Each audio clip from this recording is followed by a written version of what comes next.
Hey guys, welcome to Greenery NYC. So this is one of the Greenpoint Brooklyn shops here. And of course they want to make you feel like home with all the plants and the furniture. And we're just going to see what they have in stock here.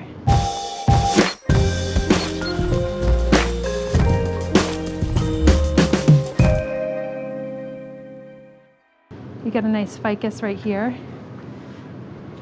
These are ficus Audreys. And then you have a nice collection of euphorbias. And if we head down here, some peperomia prostrata. They're already pretty much in terracotta. It's ready for you to take home. And then Zamia furfuracea, which is a type of cycad. Again, beautiful cardboard palm. That's what they're called. And they do feel a little bit like cardboard. Actually a little bit more like plastic, if you ask me. And then Kalanchoe blossfeldiana. These are plants that you could deadhead, so once they are finished blooming, snip them right off, and maybe they will actually even bloom again.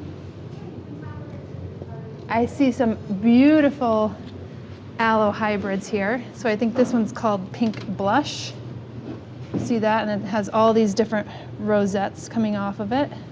Very prolific one. This one looks like marmalade.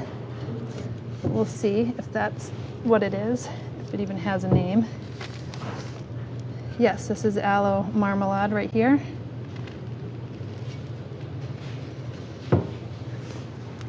And of course your Pilea peperomioides.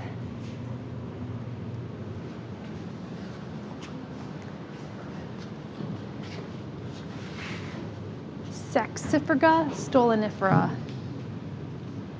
These are popularly known as strawberry begonias, even though they are not in the begonia family.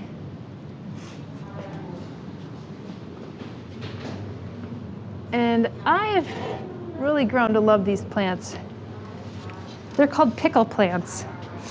And surprisingly, I think they make an unusual hanging basket plant. Now, of course, it depends on where the light is coming from, but if you have more lights below, they will start to kind of hang over. And it's an unusual hanging basket plant, but I think it's one that you could pull off. It's kind of one of those ones that people would always want to talk about and be like, what's that? So there's one of those. So one of the things that Greenery NYC does is they do a lot of biophilic design. So you could actually hire them to do green walls, and they actually do some of their own custom lighting. So you can see this, it's kind of this halo light that hangs around. So if you have, you know, a space that is relatively dark, then this could actually provide light for a tree such as this ficus, for example. And then you have some of the larger species here with a Schefflera actinophylla, and some flanked by some corn plants or dracaenas. And Japortia. This is a Calathea zebrina, but I think they're now called Japortia zebrinas.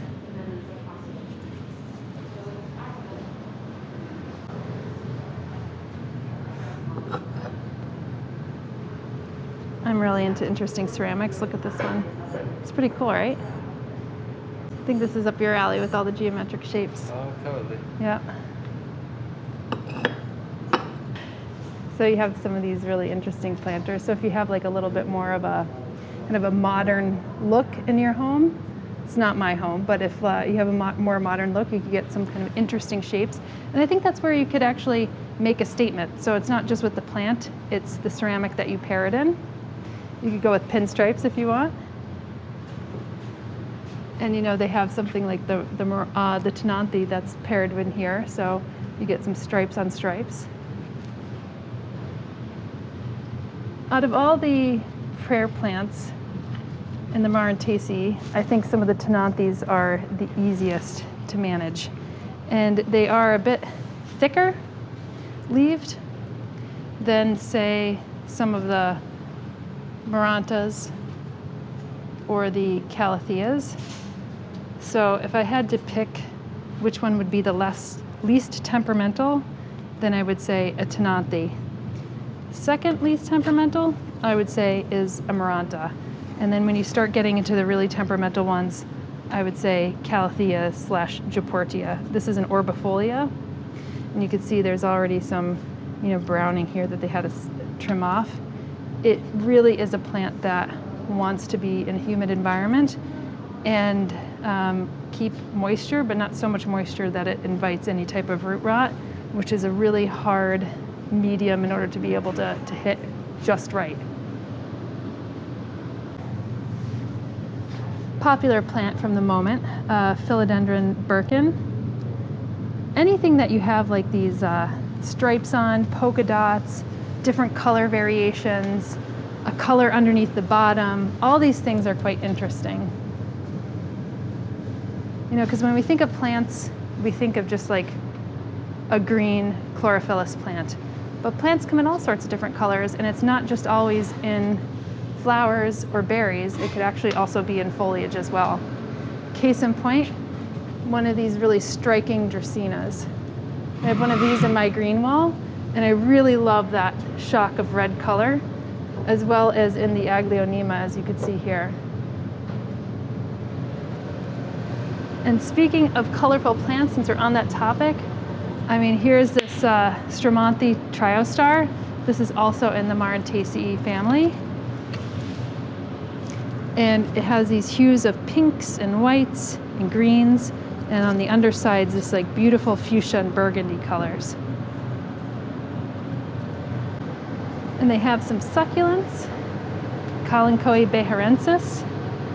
So this is one of those oak leaf Kalanchoes.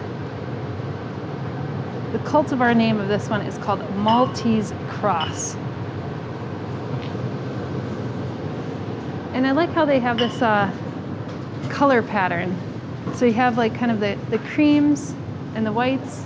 You have the oranges, the pinks, the white and the grays. And so you can almost see that if you're coming to purchase something for your house or for your office space, they're already organized in a fashion that you could see like, oh, this will work with my color palette. I think by far like the ceramics that I like the best, that you probably too do as well, is just these ones with simple geometric characters on them. Really cool. Yeah.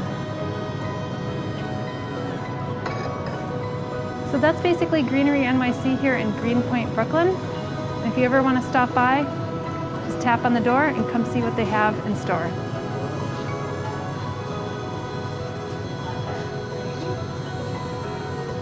Stay tuned for more plant shop tours around Brooklyn in the next episodes. And we've recently launched a new YouTube channel on our homestead in upstate New York over at Flock Finger Lakes. So if you haven't yet, go check it out. Channel link is here and in the description below.